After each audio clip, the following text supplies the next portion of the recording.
Hello everybody, welcome back to TechTube. I hope you all are doing great. So in today's episode, I'm gonna guide you through the tutorial video of how to fix Instagram messages general and primary option not showing or not available on Instagram.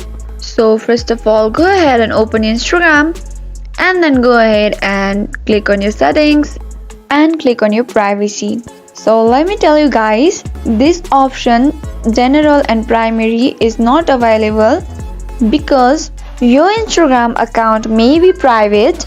So if your Instagram ID is not public, this option primary and general does not appears on your DM options.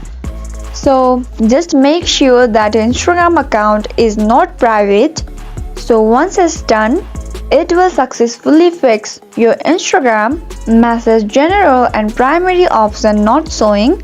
I hope you found the video to be helpful. If yes, please do not forget to subscribe to our channel and also press the notification bell for more updates.